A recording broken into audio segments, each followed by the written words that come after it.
Hi, welcome back to our video series that we've been doing on the 7 strengths of a super reader.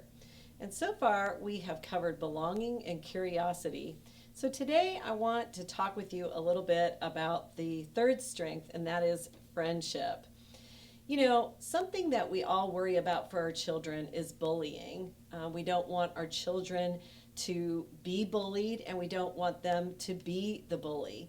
You know, bullying occurs when there is an imbalance of power or an abuse of power by one person over another. Oftentimes, though, especially in a school setting, bullying can be confused with conflict, where in a relationship the two parties have experienced some type of conflict. So, one of the ways that we can combat bullying and reduce conflict is by helping our children to develop friendships. And that is something that can be done through reading great stories. The essence of friendship is the development of perspective taking, according to researcher Robert Selman. You know, what is perspective taking? That's the ability, right, to walk a mile in someone else's shoes. It's the ability to consider other points of view. As a matter of fact, it's one of our literature standards for our third and fourth graders here at Sweetwater Elementary School, that students are able to distinguish a character's point of view from their own point of view or from the narrator's point of view. So stories are a great way to help kids learn how to develop friendships, to see what friendship is all about. What does a good friendship look like? All the power and magnificence of friendship courses its way through all the great literature of the past, those classic stories that we may have grown up with. Stories, for example, like Charlotte's Web, where you have the friendship between Wilbur and Charlotte. Or maybe you might think about the friendship between Frodo and Sam in The Hobbit. Another great friendship story that we read here at Sweetwater Elementary School is William Steig's Amos and Boris. This is a great story about an unlikely friendship.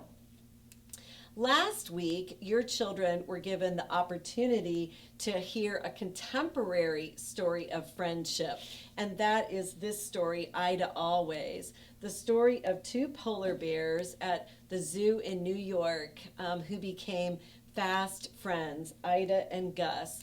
And it's a story of loss. If you didn't get to watch Mrs. Camp read that book, you might want to do that with your child. It's on their Google Classroom. You can access the video there, or you can go to our Blast YouTube channel on your adult device. Your child won't be able to access it YouTube on their device due to our safety blockers through our school system, but you can do that on your own. It's Sweet H2O Blast. This is a great contemporary story of friendship.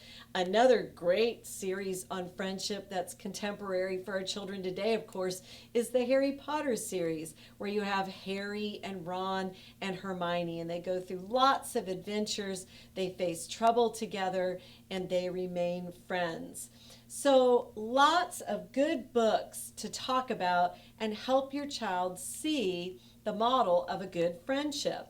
So some of the things that you can do to use literature like this to build friendship in your child is possibly you could have a sorting basket, or you could have maybe a sorting page that you display somewhere in your home, where as you and your child share and talk about books about friendship, then you can sort them.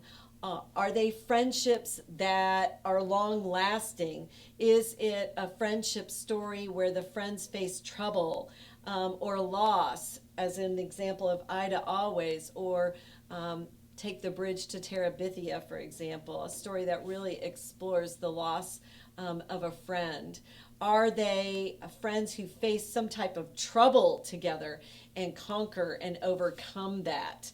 And then finally, are they friendships about comfort or inspiration, where a friend inspires another, or of course self-sacrifice? Getting back to The Hobbit, what a story of self-sacrifice, where Sam wise sacrifices for Frodo to help him. So, studying friendships and stories can help your child put a picture, put a face to what a good friendship looks like. And you can also ask them about that. You can ask which characters in the book are showing friendship, and then how do they show that friendship? What are the qualities you see in that character? For example, in Ida Always, Gus remains loyal to Ida until the very end. Of course, in Charlotte's Web, the same is true with Charlotte. Charlotte sacrifices herself to save Wilbur's life.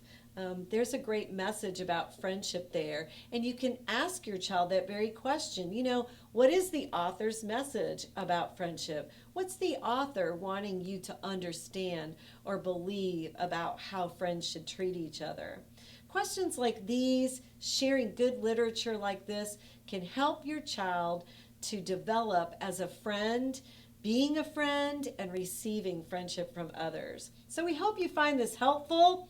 And next week, we're going to talk about sort of the companion strength of friendship, and that is kindness. And so we look forward to you joining us again for our BLAST Family Engagement video series on the 7 strengths of a super reader.